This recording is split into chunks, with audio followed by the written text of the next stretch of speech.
Assalamualaikum warahmatullahi wabarakatuh teman-teman semua. Hari ini kembali berjumpa dengan saya di channel Fajar Rahmat Official untuk membacakan beberapa berita yang diangkat di headline Radar Sumbawa. Hari ini edisi Selasa 15 Desember 2020 di penghujung tahun ini, saudara-saudara sekalian. Hujan yang mengguyur Kabupaten Sumbawa dan sekitarnya itu menyebabkan banjir di beberapa sungai. Salah satunya adalah di Desa Lito, Kecamatan Moyohulu. Banjir di Desa Lito, Kecamatan Moyohulu ini memakan korban sebanyak 3 orang petani yang tewas hanyut terseret banjir. Ketiga korban tersebut atas nama Masitah 42 tahun, Nursana 42 tahun, dan Ati Lestari 30 tahun. Ketiganya berasal dari Desa Batu Tering, Kecamatan Moyohulu, Kabupaten Sumbawa. Ketua Tegana Kabupaten Sumbawa, Dedi Susanto, mengatakan bahwa sebenarnya ada 4 orang petani yang menyeberangi sungai.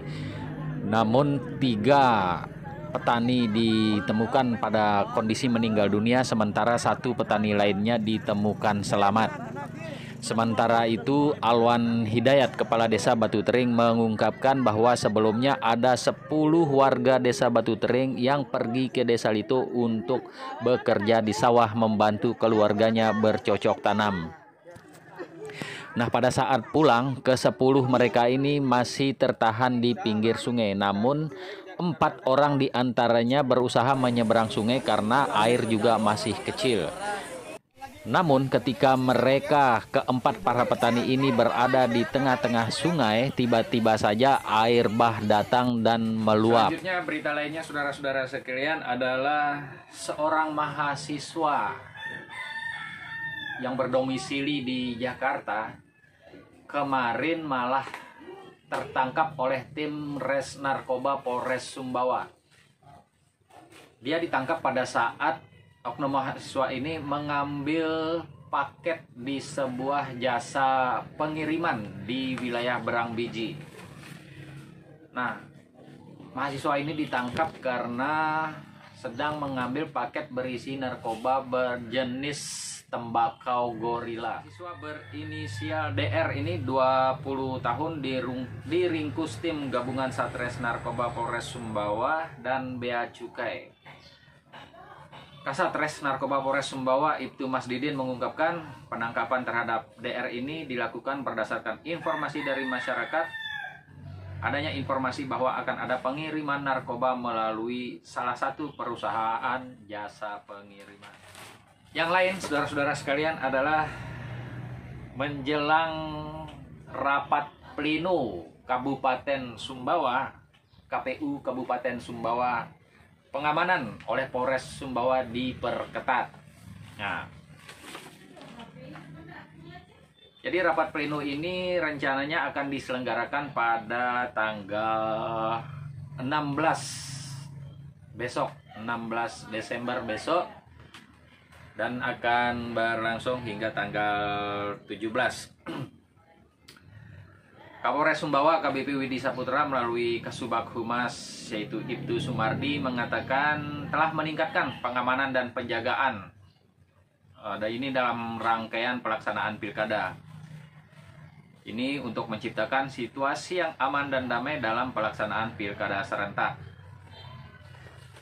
Nah, sementara itu, pihak KPU Kabupaten Sumbawa juga mengklaim pilkada tahun 2020 ini merupakan pilkada dengan partisipasi pemilih yang tertinggi. Nah, karena partisipasi pemilihnya mencapai angka 82,4%. Ini merupakan capaian partisipasi tertinggi sepanjang sejarah pilkada langsung di Kabupaten Sumbawa. Meskipun dihelat dalam masa pandemi COVID-19. Dari 337.145 daftar pemilih tetap yang terdaftar dalam formulir A3 KWK sebanyak 277.879 pemilih yang menggunakan hak pilihnya.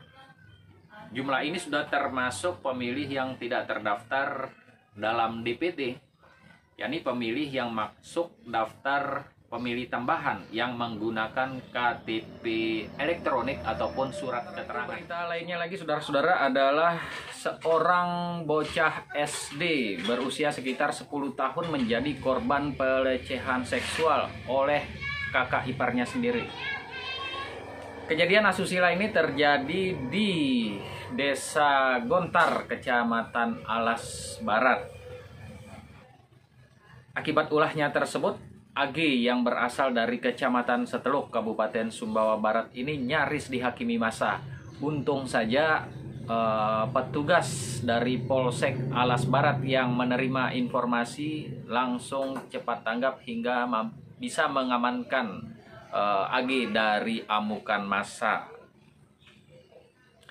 Menurut informasi, korban ini baru setahun tinggal bersama kakak kandungnya yang merupakan istri dari pelaku AG ini. Bunga ini tinggal bersama kakaknya sejak ibunya berangkat menjadi tenaga kerja wanita atau TKW ke Malaysia. Dan peristiwa memalukan sekaligus memilukan ini terjadi karena terduga mengaku tidak mampu menahan hasratnya. Kejadian ini terungkap setelah korban memberanikan diri mengadukan peristiwa yang dialaminya kepada pamannya dan kepada istri AG yang merupakan kakaknya. Dan selanjutnya kasus ini dilaporkan ke Polsek Alas Barat.